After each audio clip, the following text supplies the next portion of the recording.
말씀 앞에서 경외함으로 주께 홀로 섭니다. 하나님 말씀 보시도록 하겠습니다. 고린도후서 1장 1절부터 11절 말씀입니다. 신약 고린도후서 1장 1절부터 11절 말씀입니다.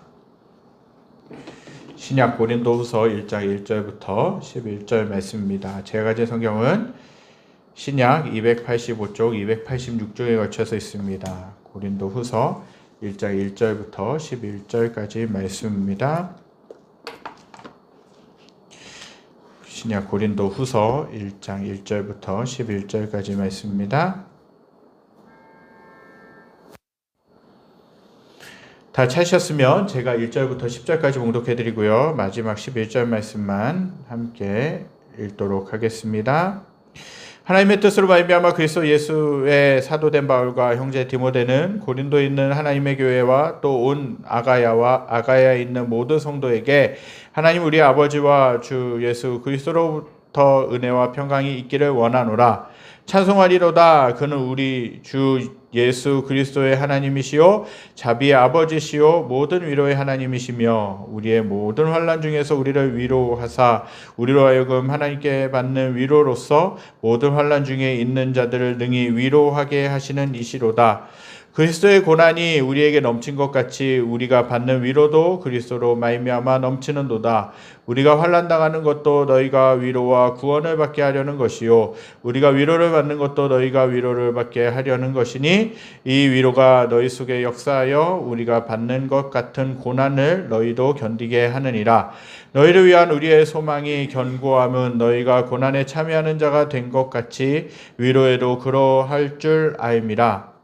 형제들아 우리가 아시아에서 당한 환난을 너희가 모르기를 원하지 아니하노니 힘에 겹도록 심한 고난을 당하여 살소망까지 끊어지고 우리는 우리 자신이 사형 선고를 받은 줄 알았으니 이는 우리로 자기를 의지하지 말고 오직 죽은 자를 다시 살리시는 하나님만 의지하게 하심이라.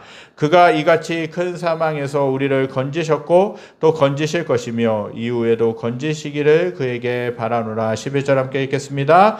너희도 우리를 위하여 간구함으로 도우라. 이는 우리가 많은 사람의 기도로 얻은 은사로 말미암아 많은 사람이 우리를 위하여 감사하게 하려 함이라. 아멘.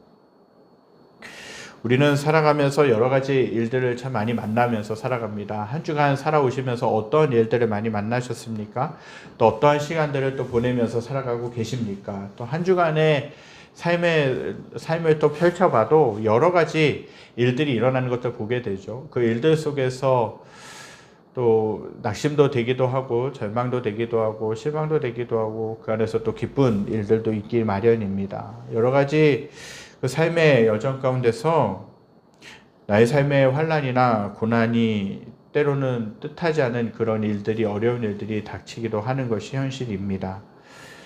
그런 고난과 환난으로 인하여서 슬픔을 경험하고 상실을 경험할 때가 너무나도 많이 있죠.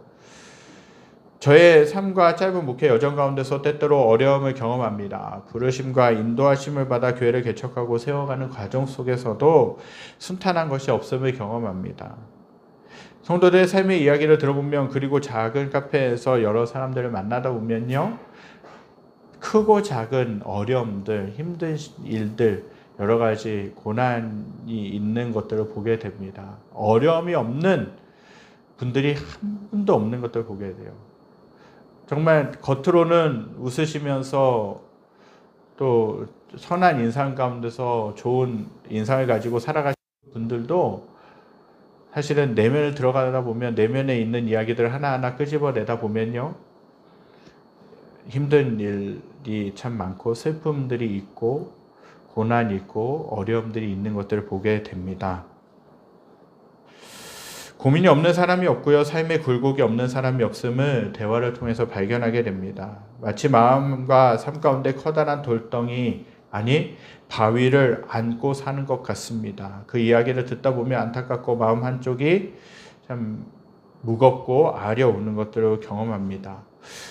가능하다면 삶 가운데 환난이 없기를 원합니다. 그러나 환난은 누구에게나 있다라는 것이죠. 특히 그리스도인의 신앙생활 가운데서 환난과 고난을 통해 하나님이 좀 더 성숙한 신앙인으로 우리들을 다듬어 가시기도 한다라는 것이죠. 그렇게 성도는 환난을 피해가는 사람이 아니라 이 환난을 이기는 사람이라는 것이죠. 우리는 어떤 환난이 있습니까? 어떤 말 못할 고민들과 고난이 있으십니까? 그 환난으로 인해 얼마나 때로는 힘들고 낙심이 되시기도 합니까? 우리에게 환난이 다가올 때 저와 여러분들은 누군가가 나를 위로해주고 함께해 주었으면 좋겠다는 생각을 하게 되죠. 누군가 힘든 시간 가운데 나를 위로해주고 격려의 말을 해주면 참 힘을 얻는 것들을 보게 됩니다. 이 시간 환난 중에 있는 성도님들이 계시다면 택하신 백성을 위로하시는 또 그리고 우리를 치유하시고 회복시키시는 그 주님을 깊이 만나실 수 있게 되기를 간절히 소망합니다. 오늘 본문의 말씀들을 나누기 전에 고린도서가 기록된 배경이 무엇인지 살펴보기 원합니다. 고린도 후서는 내용이 고린도 전서와는 완전히 다릅니다. 고린도 전서와 고린도 후서가 있는데 두 말씀 다 사도 바울이 고린도 교회 성도들에게 보내는 편지라는 것입니다. 사실은 신약이 27권이 있죠. 27권이라는 신약 성경이 있는데 그 절반 가까이 되는 성경을 누가 썼냐 하면 사도 바울이 썼다라는 것이에요. 그리고 사도 바울이 쓴 그 말씀 중에서 성경 중에서는요, 대부분이 사실은 편지 형식으로 되어 있다라는 거예요. 서신서, 그것을 서신서라고 하는데요. 편지 형식으로 되어 있다는 거예요. 그래서 오늘도 읽은 말씀 중에 이제 고린도 교회 성도들이 나오지만 고린도의 교회 성도들에게 보내는 편지, 에베소 교회 성도들에게 보내는 편지, 또 갈라디아 교회 성도들에게 보내는 편지, 또 여러 이제 교회들에게 자신이 개척했던, 자신이 다녀갔던 그 교회 가운데 보내는 편지들이 참 많다라는 거예요. 거의 편지 형식으로 되어 있다라는 것이죠. 근데 이 고린도 전서 후서를 왜 쓰게 됐느냐? 고린도후서가 쓰인 가장 큰 이유는 고린도 교회가 바울에 대한 오해와 어려움 그리고 그를 향한 여러 가지 공격에 대해 변명하는 또 변론하는 형식으로 쓰였다라는 거예요. 어떤 사람들은요, 사도 바울이 바울의 사도직, 그 사도직이 잘못됐다라고 공격해요. 다른 사도들은 예수 그리스도와 함께 공생애를 지냈던 사람, 즉 3년 동안 그 예수님과 함께 동거동락했던 제자들 중에서 사도라고 칭함을 받을 수 있었는데, 사실은 사도 바울은 중간에 예수를 믿었던 사람 아닙니까? 다메섹 도상에서 예수님을 인격적으로 만나서 중간에 회심한 사람이 누구냐? 사도 바울이었다라는 것이에요. 그러니까 예수님과 함께 먹고 자고 훈련받고 함께 동거동락했던 사람이 아니었기 때문에 그 바울에게 있었던 그 하나님이 부여하셨던 그 사도직을 의심하는 사람들이 많았다라는 것이에요. 그러나 사도 바울은 담대하게 다메섹 도상에서 부활하신 예수님을 만나서 주께로부터 직접 사도로 부르심을 받은 것을 강력하게 증명했다라는 거예요. 예수님을 나는 인격적으로 만났다. 그리고 예수님이 나에게 사명을 주셨다라는 것을 강력하게 항변한다라는 것이에요. 또한 그의 사도된 표시는 뭐냐? 고린도 후서 12장 12절 기록된 것처럼 모든 참음과 표적과 기사와 능력을 행한 것이라고 그렇게 변론하고 있습니다. 이는 마치 예수님이 요한복음 5장 36절 말씀에서 내게는 요한의 증거보다 더 큰 증거가 있으니 아버지께서 내게 주사 이루게 하시는 역사, 곧 내가 하는 그 역사가 아버지께서 나를 보내신 것을 나를 위하여 증언하는 것이요 라고 하시는 것과 같습니다. 또한 사도 바울을 여러 가지 면에서 비방하고 거역하는 성도들을 어떤 자세로 대하고 그들의 잘못된 점은 어떻게 고쳐줄 것인가를 이 고린도후서를 통해서 변명하고 또 설명하고 있는 것들 봅니다.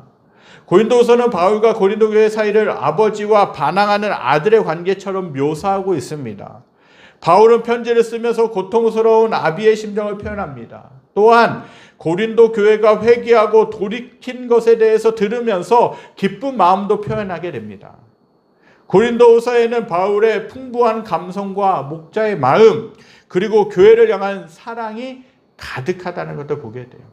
그러니까 그 교회들마다 보낸 편지들을 하나하나 읽어가시다 보면요, 그 성도들을 얼마나 사랑하시는가, 사도 바울이 그 교회들, 그 성도들을 얼마나 사랑하고 아끼고 있는가를 그 마음을 통해서 드러나게, 그 말씀을 통해서 드러나는 것도 보게 됩니다. 이러한 사도 바울은 오늘 본문에서 먼저 하나님을 찬송하고 있어요. 그가 찬송하시는 하나님은 어떤 분입니까? 3절 4절 말씀 함께 읽겠습니다. 찬송하리로다. 그는 우리 주 예수 그리스도의 하나님이시요 자비의 아버지시요 모든 위로의 하나님이시며 우리의 모든 환난 중에서 우리를 위로하사 우리로 하여금 하나님께 받는 위로로서 모든 환난 중에 있는 자들을 능히 위로하게 하시는 이시로다. 아멘. 사도 바울은 하나님을 찬양하고 있습니다. 하나님을 높여드리고 있어요. 근데 그 하나님 어떠한 하나님이냐? 그는 자비의 아버지시요 모든 위로의 하나님이시라라고 그렇게 묘사하고 있습니다. 또한 그 하나님은 모든 사람을 위로하시는 하나님임을 밝히고 그 하나님을 찬양하고 있습니다. 방금 읽은 말씀에서 자비라는 단어가 등장하는데 이 의미가 무엇입니까? 한마디로 다른 사람을 불쌍히 여기는 마음이라는 것이에요. 자비, 다른 사람을 불쌍히 여기는 마음이 자비라는 것이죠. 하나님은 우리들을 불쌍히 여기시고 긍휼히 여기시는 분이십니다. 우리들을 보실 때 질그릇같이 연약하고 깨어질 것을 아시기 때문에 우리들을 불쌍히 여기신다라는 것이에요. 하나님은 우리들을 아버지의 마음으로 불쌍히 여기신다라는 사실입니다. 다른 사람들을 불쌍히 여기는 마음은 누구나 가질 수 있지만 아버지의 마음으로 남들을 불쌍히 여기고 손을 내미는 것은 아무나 할 수 있는 일이 아닌 것 같아요. 이것은 바로 뭐냐? 자녀를 키워본 부모의 심정이 그렇다라는 것이에요. 정말 자녀를 키워오신 부모님들 아시겠지만 그 자녀들이 잘 되기를 바랍니다. 자녀가 조금 연약하거나 자녀가 조금 부족해 보이면 불쌍한 마음이 드는 것이에요. 이 자녀가 조금 더 잘 됐으면, 이 자녀가 조금 부족한 부분들이 잘 보완되어져서 잘 메워져서 정말 세상을 잘 살아갔으면 하는 마음이 부모의 마음이라는 것이죠. 어떤 부모도 자녀가 잘못되기를 바라는 부모가 없다라는 것입니다. 아무리 악한 부모라 할지라도 내 자녀만큼은 잘 되기를 바라는 것이 부모의 마음이라는 것이죠. 아버지 하나님도 마찬가지예요. 아버지 하나님도요, 저와 여러분들을 긍휼히 여기신다는 거예요. 불쌍히 여기신다는 것입니다. 아버지는 자녀가 환난에 처할 때 그냥 지나칠 수가 없습니다. 아버지는 본능적으로 자녀를 사랑하고 자녀에 대한 책임감을 가지고 있기 때문에 자녀가 환난에 처하면 그냥 지나칠 수 없다라는 것이죠. 아버지는 자기 목숨을 희생해서라도 자녀를 구하고자 합니다. 하나님 아버지도 저와 여러분들을 향해서 똑같은 마음을 가지고 계세요. 아니, 더 큰 마음을 가지고 계세요.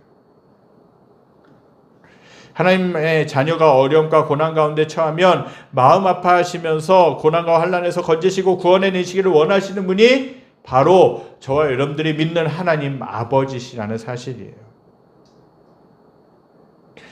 간혹 육신의 아버지는 능력의 한계로 인해 때로는 자녀들이 처한 어려움에서 건져내주는 것이, 그 어려움들을 모두 해결해주는 것이 힘들다 할지라도, 불가능하다 할지라도 하나님 아버지는 가능하시다라는 것이에요. 그 하나님은 환난 가운데서 꺼내주시고 보호해 주시는 분이십니다. 그렇게 이러한 하나님을 아버지로 모시고 사는 우리들은 행복하고 기쁜 삶을 살아갈 수 있다라는 것이에요. 왜 그렇습니까? 나의 모든 환난, 모든 고난, 모든 어려움들을 그분께 가지고 나가면 그분이 받으시고 해결해 주시는 분이시기 때문에 그래요. 설령 하나님의 뜻 가운데 있어서 그 어려움을 통해서 우리들의 신앙을, 우리들의 믿음을 단련시키는 일이어서 당장 고난이 막 좋아지거나 그 어려운 상황들이 좋아지거나 하지 않는다 할지라도 그 하나님은 위로해 주시는 하나님이시라는 사실입니다. 사도 바울이 하나님은 자비의 아버지실 뿐만 아니라 위로의 하나님이십니다. 자비와 위로는 깊은 연관 관계가 있어요. 하나님은 자비의 아버지시기 때문에 우리를 위로하시는 하나님이 되신다라고 할 수 있어요.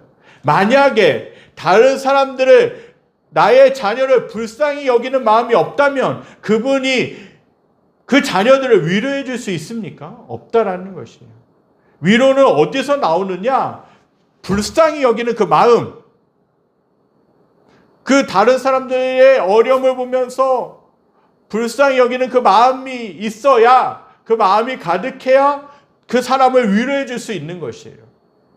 만약에 다른 사람들이 받는 그 환난, 고난, 그 어려움을 내가 처한 상황이 아니라 해서 무관심하다면, 그러면 그 사람에게 위로해 줄 수 있습니까? 내가 위로해 줄 수 있습니까? 불쌍히 여기는 마음이 없으면 위로해 줄 수 있습니까? 없다라는 것이에요. 나와 상관이 없는데 나는 내가 할 일하고 내 갈 길 간다라는 것이에요. 그러나 그 사람을 향한 불쌍한 마음, 긍휼히 여기는 마음이 있다면, 자비의 마음이 있다면 그 사람에게 어떻게든 내가 위로가 되어 주기를 원한다라는 것입니다. 그래서 자비와 위로는 깊은 밀접한 관계가 있다라는 것이에요. 그 하나님은 자비의 아버지이시기 때문에 위로를 해주실 수 있는 하나님이십니다. 위로란 말은 일반적으로 어루만져 괴로움을 잊게 하다라는 뜻입니다. 원어의 어원을 살펴보게 되면요, 위로란 말은 곁으로 부른다, 도움을 청하다, 격려하다, 권면하다라는 뜻이 있습니다. 이것을 종합해보면 위로란 말은 뭐냐? 어떤 의미가 있느냐? 어려운 일을 만난 사람 곁에 서서 그 사람을 격려하고 권면함으로써 괴로움을 덜어줄 뿐만 아니라 그 괴로움을 극복하도록 도와주는 것이라고 정의할 수 있는 것이죠. 바울은 하나님이 바로 이러한 일을 하시는 위로의 하나님이라고 말씀하고 계십니다. 하나님을 위로의 하나님이라고 할 때 요한복음 16장에 나오는 성령 하나님의 이름을 떠올릴 수 있습니다. 요한복음 16장은요, 성령 하나님에 대해서 다시 보내실 성령님에 대해서 이야기하고 있는, 예수님이 말씀하고 있는 그 장이라고 할 수 있어요. 여기에 16장, 요한복음 16장에 나오는 성령 하나님의 이름은 뭐라고 이야기하고 있냐면 보혜사라고 이야기하고 있어요. 이것은 본문 3절에 나오는 위로의 하나님과 같은 단어인 파라클레토스라고 하는 그 단어로 요약될 수 있습니다. 영어 성경 중에 킹 제임스 버전이라고 하는 성경이 있는데, 그 영어 성경에 보면요, 이 단어를 더 컴포터, 곧 위안을 주는 사람으로 번역했다라는 것이에요. 보혜사를 뭘로 번역했는가? 더 컴포터라고 번역했어요. 그것이 뭐냐? 위안을 주는 사람이라고 번역했다는 것이죠. 또 다른 성경인 NIV라고 하는 성경에서는 카운셀러라고 그렇게 번역하고 있어요. 이게 지금 뭐냐? 카운셀러 하면 뭐가 떠오르십니까? 상담가라는 거예요. 상담가. 즉 예수님은 부활하신 후 승천하시면서 보혜사 성령, 곧 위로의 하나님을 우리에게 보내주셨다는 것입니다. 예수님은 육신으로는 우리와 함께 계시지 않지만 위로의 하나님으로 우리와 늘 함께 하시기 위해서 성령을 보내신 것이에요.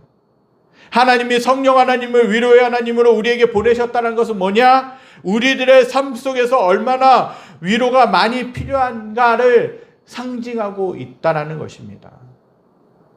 우리들의 살아가는 그 삶의 현장 속에는 위로가 많이 필요합니다. 왜 사람들에게 위로가 필요합니까? 우리들의 삶 가운데 고난과 환난이 많이 있기 때문에 그래요. 삶이 녹록하지 않기 때문에 그래요. 쉽지 않은 시간들이 너무나도 많기 때문에 그래요.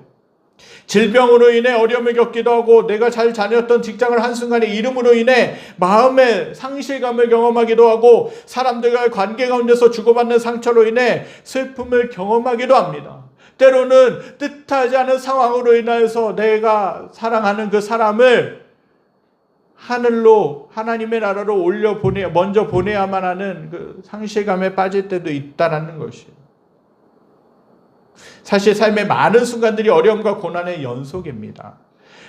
때로 어떤 사람들은 이러한 고통을 이기지 못하고 극단적인 선택을 하는 경우도 많이 있다는 것이죠. 이런 환난과 고통으로 가득한 세상에서 서로 위로하고 긍휼히 여기며 사랑하며 살기도 시간이 없는데 얼마나 많은 사람들이 미움과 시기와 갈등과 번민으로 고통스러운 인생을 살고 있는지 모르겠습니다. 모세는 시편 90편 10절에서 이렇게 고백하고 있습니다. 우리의 연수가 70이요 강건하면 80이라도 그 연수의 자랑은 수고와 슬픔뿐이요 신속히 가니 우리가 날아가나이다. 이것이 삶이라는 것이에요. 평생을 수고와 슬픔 속에 살면서 그나마 그런 인생이라도 오래 살고 싶은데 그 세월이 얼마나 신속히 지나가는지 우리가 날아가는 것을 느낀다는 것이에요. 2024년을 시작한 지 엊그제 같은데 벌써 6개월이 지나고 7개월째를 살고 있다는 것이에요. 이제 얼마 안 있으면 또 연말이 되어지고 또 새로운 한 해를 계획해야 되는 시점에 다가온다는 것이죠. 그만큼 하루하루의 시간, 24시간이라는 시간, 그 한 달이라는 그 시간, 한 일주일이라는 그 시간이 너무 빨리 다가온다는 것이에요. 결국 죽음이 살아있는 자와 죽은 자 그리고 사랑하는 사람 사이를 영원히 갈라놓는 순간이 온다는 것이에요. 그렇게 저와 사랑하는 성도님들은 환난을 지나면서 서로를 위로하며 세워주며 살아가야 된다는 것입니다. 고난이나 환난에 처한 사람에게 줄 수 있는 가장 큰 위로는 어려움을 당한 사람들과 함께 시간을 보내고 위로하고 격려해 주는 것이 될 수 있어요. 그런데 많은 환난이나 고난과 시험을 겪으면서 때로는 사람이 주는 위로가 힘이 되지 못할 때 어떻게 해야 되냐는 것이죠. 그래서 사람들은 물질을 의지하고 때로는 명예를 의지하고 눈에 보이는 쾌락을 의지할 때도 있습니다. 그러나 이러한 것들이 참된 위로와 치유를 가져다 주지 못하는 것을 경험하게 됩니다. 오히려 더 큰 공허함을 경험하게 하기도 하죠. 그렇다면 저와 사랑하는 성도님들은 누구를 의지하며 누구를 바라봐야 되겠습니까? 하나님만 의지하며 바라봐야 될 줄 믿습니다. 우리의 진정한 위로자는 하나님이십니다. 사람이 위로해 주지 못하는 그 위로도 하나님이 깊숙하게 우리들을 위로해 주신다는 것이죠. 진정한 위로는 오직 하나님께로부터만 올 수 있습니다. 왜냐하면 우리가 믿는 하나님은 살아계신 하나님이시고 전능하신 하나님이시기 때문에 그렇습니다. 또한 자비의 마음을 가지셔서 우리를 위로해 주시기를 진정으로 원하시는 위로의 하나님이시기 때문에 그래요. 그러면 하나님께서 우리들을 어떻게 위로해 주고 계십니까? 먼저는 하나님은 죄와 죽음으로 인해 고통받고 있는 사람들을 위로해 주시기 위해서 예수 그리스도를 친히 이 땅에 보내주셨다는 것이에요. 그 예수님은 우리 죄를 위해서 십자가에 죽으시고 3일 만에 부활하셨습니다. 누구든지 이 예수님을 영접하면 죄와 사망에서 해방되고 영원한 생명을 소망을 얻게 된다는 것이에요. 이것은 죄와 죽음의 환난으로 슬퍼하며 고통받고 있는 사람에게 큰 기쁨과 좋은 소식이라는 사실입니다. 뿐만 아니라 그리스도의 승천 후에는 위로자로서 성령을 보내주셔서 늘 우리와 동행하시며 우리 곁에서 우리에게 필요한 도움과 격려를 주고 계신다는 사실입니다. 성령님께서는 내가 반복적인 죄로 인해 넘어지고 그 죄책감으로 인해 괴로워하고 자책할 때마다 로마서 8장 33절 말씀으로 우리를 위로해 주십니다. 누가 능히 하나님의 택하신 자들을 송사하리요 의롭다 하신 이는 하나님이시니. 성령님은 우리가 죄와 세상의 무거운 짐으로 인해 힘겨워할 때 마태복음 11장 28절로 이렇게 위로하십니다. 수고하고 무거운 짐진 자들아 다 내게로 오라 내가 너희를 쉬게 하리라. 하나님은 우리의 곤고할 마음만 위로해 주시는 것이 아닙니다. 이사야서 51장 3절 말씀 이렇게 말씀하고 있어요. 나 여호와가 시온을 위로하되 그 모든 황폐한 곳을 위로하여 그 광야로 에덴 같고 그 사막으로 여호와의 동산 같게 하였나니 그 가운데 기쁨과 즐거움과 감사함과 창화하는 소리가 있으리라. 라는 거죠. 하나님의 위로는 황폐한 이스라엘을 에덴과 같이 회복시키시고 사막과 같은 이스라엘을 여호와의 동산같이 풍요롭게 변화시키신다는 사실입니다.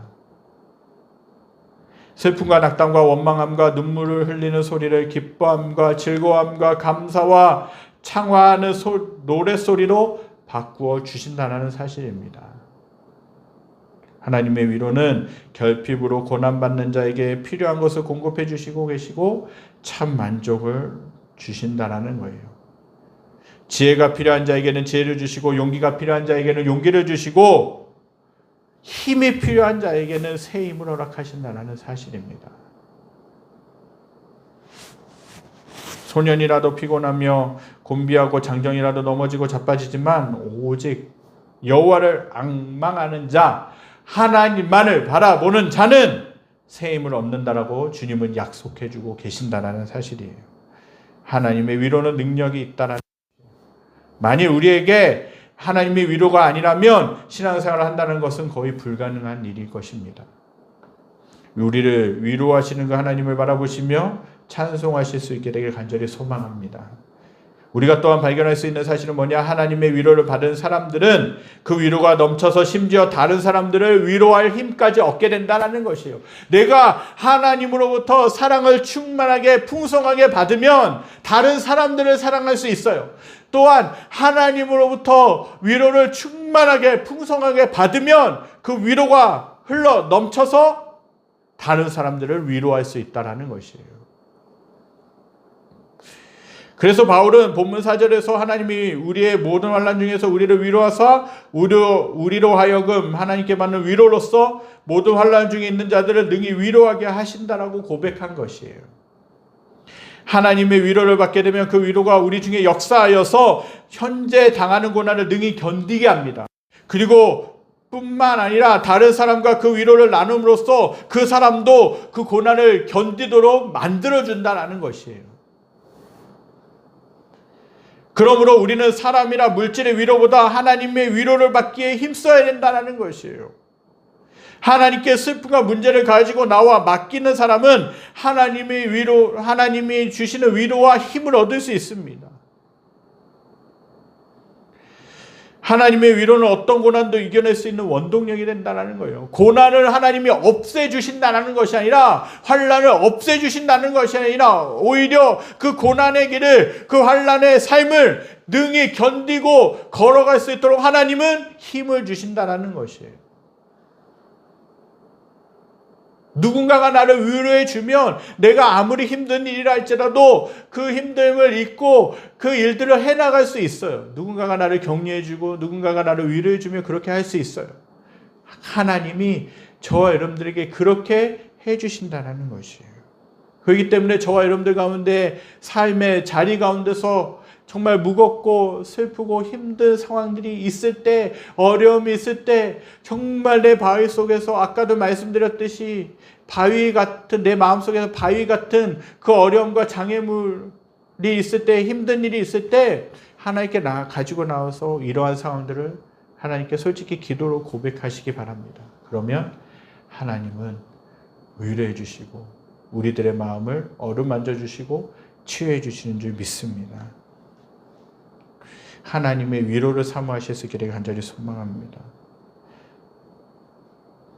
오늘 말씀을 들으시면서 하나님께 나의 슬픔과 문제를 맡기심으로 하나님이 주신 위로와 은혜가 충만할 수 있기를 간절히 소망합니다. 사도 바울은 이어서 8절부터 10절 말씀을 통해 자신의 어떤 삶을 살고 있는지 간증합니다. 8절부터 10절 말씀 함께 읽겠습니다. 형제들아, 우리가 아시아에서 당할 환난을 너희가 모르기를 원하지 아니하노니 힘에 겹도록 심한 고난을 당하여 살소망까지 끊어지고 우리는 우리 자신이 사형 선고를 받은 줄 알았으니 이는 우리로 자기를 의지하지 말고 오직 죽은 자를 다시 살리시는 하나님만 의지하게 하심이라. 그가 이같이 큰 사망에서 우리를 건지셨고 또 건지실 것이며 이후에도 건지시기를 그에게 바라노라. 아멘. 그는 예수님을 믿고 나서 이제 사명의 삶을 살아가면서 여러 어려움들을 겪었습니다. 복음을 전하는 것 때문에 고난을 받고 복음을 전하는 것 때문에 죽을 위기도 넘기고 복음을 전하는 것 때문에 많은 매도 맞았다라는 것이에요. 그는 힘에 지나도 고난을 받아 살수 끊어졌던 사람이었습니다. 그는 마음의 사형 선고를 받은 정도였다라는 것이죠. 그가 아시아에서 무슨 환난을 받았는지 모르겠지만 그는 아시아에서 복음을 전하다가 환난과 궁핍과 고난과 매맞음과 갇힘과 요란한 것과 수고로움과 자지 못함과 먹지 못함과 돌에 맞음을 당했다라는 것이에요. 한 번은 누스드라에서 복음을 전하다가 돌에 맞아 피를 흘리며 쓰러짐으로 인해 쓰레기 더미에 버려진 적도 있다라고 말씀하고 있어요. 바울이 복음을 전하려고 애를 쓰는데 왜 이런 환난을 만나는 것입니까? 복음을 전한다면 복음을 전하는 삶을 하나님이 맡겨주셨고 복음을 전하게 하는 삶을 사도 바울로 하여금 살게 하셨다면 모든 상황들을 열어주셔야 정상 아닙니까? 정말 믿어야 되는 사람들, 복음을 받아들여야 될 사람들을 하나님이 많이 준비시켜 주셔서 정말 그 나라에 갈 때마다, 그 지역에 갈 때마다 그 복음을 듣고 그들이 수천 명, 수만 명 회심하는 일들이, 구원받는 일들이 많아져야 되는 거 아닙니까? 근데 왜 오히려 가는 곳마다 매맞고 복음을 전하는 것 때문에 정말 헐벗고 굶주리고 매맞고 쓰레기 더미에 버려져야 되는 일들을 경험하게 되는 것입니까? 여기에는 하나님의 깊은 뜻이 있었습니다. 바울은 그 뜻이 무엇이라고 합니까? 오늘 본문 9절에 있어요. 우리는 우리 자신이 사형 선고를 받은 줄 알았으니 이는 우리로 자기를 의지하지 말고 오직 죽은 자를 다시 살리시는 하나님만 의지하게 하십니다. 뭐냐? 하나님만 의지하게 하시기 위해서 이렇게 했다라는 것이에요. 바울은 자기에 대한 신뢰가 강했던 사람이었어요. 바울은 의지와 성실 그리고 집념과 끈기의 사나이였어요. 얼마나 많은 지식을 쌓았습니까? 얼마나 많은 그 배움들이 있었습니까? 얼마나 좋은 가문에서 자랐습니까? 사도 바울은 자신이 어떤 가문에서 자라왔고 어떤 지식을 가졌고 어떤 삶을 살아왔는지 빌립보서에서 그렇게 고백하고 있어요. 그러나 예수님을 만나고 나서 보니까 이 모든 것들이 다 헛된 것이라는 것이에요. 심지어는 뭐라고 이야기합니까? 예수님을 만난 그 지식 때문에, 예수님을 알아갔던 그 지식 때문에 내가 지금까지 삶 가운데서 경험했던 지식들, 배워왔던 것들, 정말 좋은 가문에 살았던 것들, 이것들 다 배설물로 여긴다라고 이야기했어요. 그만큼 예수를 믿는 믿음, 그리고 예수님을 아는 그 지식이 가장 고상했다라는 것을 발견한 것이에요. 그러니까 조금만 성공하는 삶을 살았으면, 복음을 전하면서 정말 탄탄대로를 걸었으면 예수님이 아니라 하나님이 아니라 자기 자신만을 드러냈을 것이라는 사실이죠.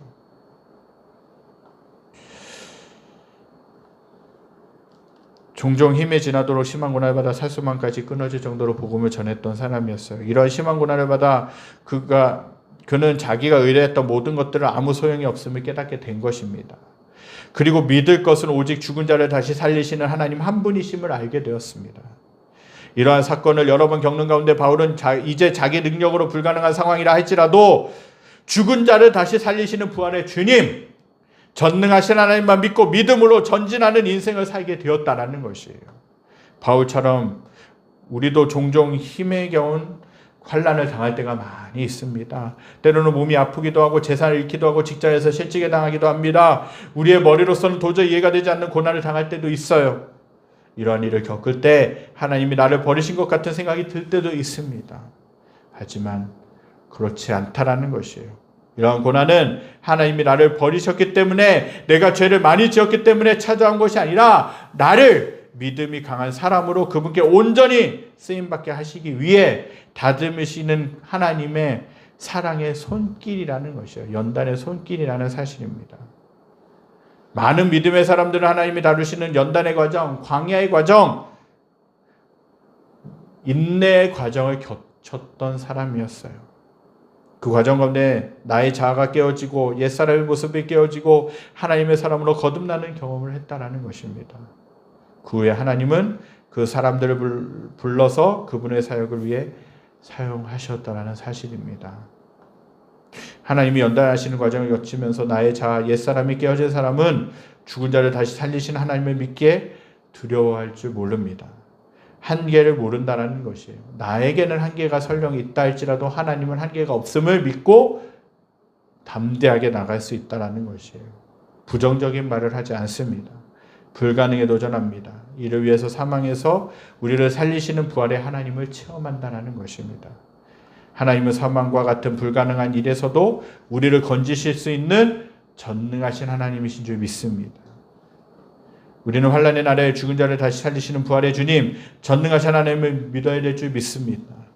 부활의 주님을 신뢰하는 성도는 그 어떤 환난도 어떤 고난도 능히 극복할 수 있다는 것이에요. 말씀이 선포되고 있는 이 자리에 죽은 자를 다시 살리시는 하나님, 우리의 인생의 진정한 위로자 되신 하나님이 크고 작은 환난으로 인해 고통 가운데 계신 분들을 위로해 주시기를 간절히 소망합니다. 그리하여서 슬픔과 좌절에서 일어나게 하시기를 간절히 소망합니다. 더 나아가서 하나님의 위로로 다른 사람들을 위로해 줄 수 있는 위로의 사람들이 되실 수 있게 간절히 소망합니다.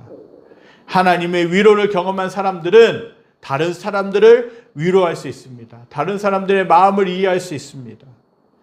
하나님은 저와 사랑하는 성도님들이 환난과 고난 가운데서 위로하심을 경험할 뿐만 아니라 다른 사람들에게도 그 위로를 전해주기를 원하시는 분이십니다. 아무쪼록 저와 사랑하는 성도님들이 하나님이신 위로와 하나님이시는 치유를 경험하실 뿐만 아니라 다른 사람들을 세워주시고 다른 사람들을 또 위로하시는 그 축복의 통로로 살아가실 수 있게 되기를 간절히 소망합니다. 이 시간 말씀 기억하면서 찬양드리기 원합니다. 주가 보이신 생명의 길, 나 주님과 함께 상한 마음을 드리며 주님 앞에 나아가기 원합니다.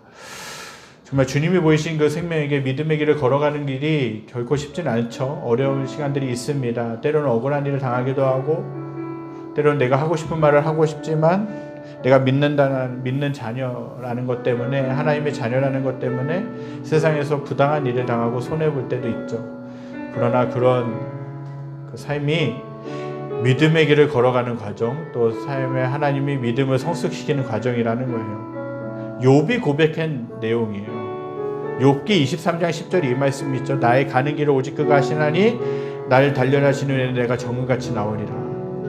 욥은 정말 수많은 고난을 받았던 사람이었어요. 그러나 나의 길을 오직 주님이 아십니다. 그리고 나의 믿음을 아십니다.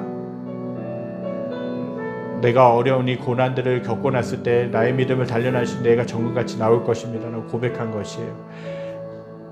이러한 믿음의 고백을 담아서 찬양드리기 원합니다.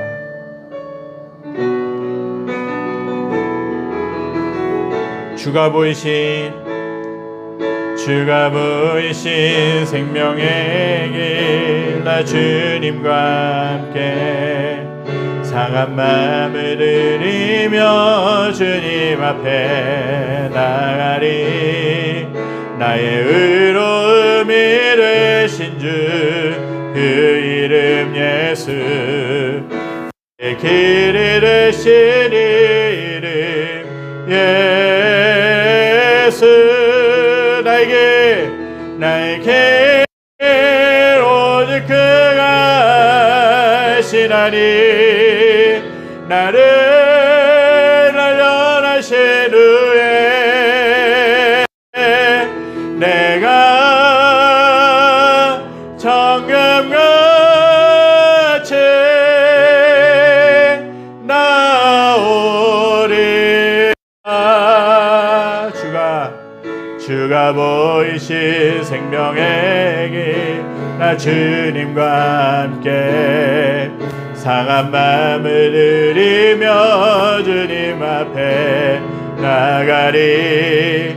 나의 의로움이 되신 주 그 이름 예수, 나의 길이 되신 이름 예수. 나에게 오직 그가 하시나니 나를 단련하신 후에 내가 정금같이 나오리라.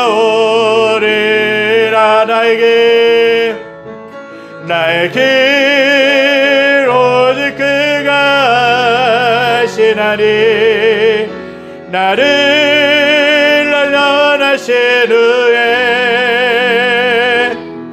내가 정금같이 나오리라.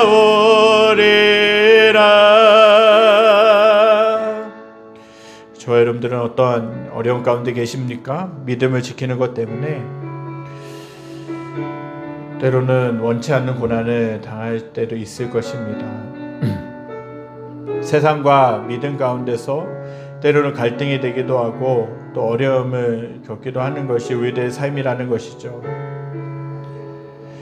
정말 세상 사람들처럼 그냥 편하게 내가 하고 싶은 대로 하면서 살고 싶지만 내가 믿는다라는 하나님의 자녀라는 것 때문에 때로는 내가 하고 싶은 대로 할 수가 없고 때로는 고난과 환난을 삶 가운데서 당할 때도 있는 것이 현실입니다.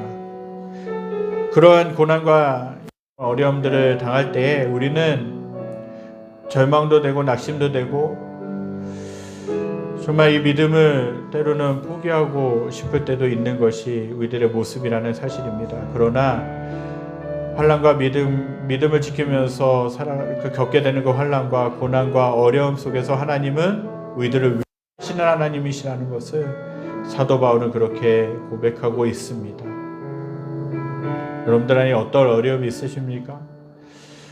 남들에게 이야기하지 못하는 그 힘든 일이 무엇입니까? 그 하나님은 그 모든 것들을 다 알고 계시는 분인 줄 믿습니다. 그리고 위로하시는 분이시고 치유하시는 분이시고 회복시키시는 분이신 줄 믿습니다. 그렇기 때문에 그 하나님께 나의 슬픔, 나의 어려움, 나의 고난들, 내가 당한 환난들을 솔직하게 고백할 수 있는 것입니다. 저와 여러분들이 삶 가운데서 겪는 어려움, 고난들, 그 힘든 시간들을 주님께 다 솔직하게 고백하시고 주님이 주시는 위로, 주님이 주시는 치유, 주님이 주시는 회복을 온전히 경험하실 수 있기를 간절히 소망합니다. 그래서 나만 위로받고 끝나는 것이 아니라 다른 사람들을 하나님의 사랑으로, 하나님의 말씀으로 위로하고 회복시키시고 일으키시는 삶을, 그런 축복의 통로의 삶을 사실 수 있기를 간절히 소망합니다. 기도하겠습니다. 하나님 감사합니다. 우리가 때로는 어려움 가운데 있고 절망 가운데 있고 믿음을 지키면서 삶을 살아가면서 지치기도 하고 곤고하기도 하고 정말 환난과 고난 가운데서 남몰래 흘리고 있는 눈물을 또 경험하기도 합니다. 그러나 사도 바울은 그 어려움 속에서도 위로하시는 하나님이시라는 것을, 모든 자비의 하나님이시고 위로의 하나님이시라는 것을 고린도 교회 성도들에게 또 우리에게 전해주고 있음을 봅니다. 하나님, 우리의 삶 가운데 어려움이 있고 힘든 일이 있고 정말 좌절을 경험하고 고난이 있다 할지라도 나를 위로하시고 나를 치유하시고 나를 회복시키시는 그 주님께 더욱더 가까이 가는 삶을 살게 하여 주시옵소서. 내가 당하는 환난, 내가 당하는 어려움들 주님이 다 이미 아시는 줄 믿습니다. 이미 나를 아시는 그 주님께 솔직하게 나와서 기도하고 솔직하게 나와서 주님 앞에 간구하고 주님이 주시는 치유, 주님이 주시는 위로를 경험하는 저희들의 삶을 살게 하여 주시옵소서. 하나님, 그래서 세상 가운데서 그 고난과 그 어려움들을 넉넉히 이기게 하여 주시고 세상 가운데서 승리하며 다른 사람들을 위로하며 다른 사람들을 세워주는 삶을 살기에 부족함이 없도록 역사하여 주시옵소서. 여호와는 내게 복을 주시고 너를 지키시기 원하며 여호와는 그 얼굴을 내게 비추사 은혜 베푸시기 원하며 여호와는 그 얼굴을 내게 향하여 드사 평강 주시기를 원하노라. 이제는 우주 예수 그리스도의 은혜와 하나님의 무한하신 사랑하심과 성령의 감화 감동 교통하심의 역사가 우리의 삶 가운데 환난과 어려움과 절망이 있지만 그러나 그 가운데서 함께 하시고 나를 위로해 주시는 하나님이 있음을 믿고 그 하나님께 나의 모든 것들을 맡겨드리고 간구하기로 결단하는 사랑하는 성도를 머리머리 위에 그리에 속한 직장과 가정과 모든 삶의 터전 위에 여러 가지 어려움으로 인해서 슬픔과 환난 가운데 있는 이 나라와 이 민족과 전 세계 모든 열방 위에 지금으로부터 영원까지 함께 계시기를 간절히 축원하옵나이다. 아멘. 주님 아버지 감사합니다. 아버지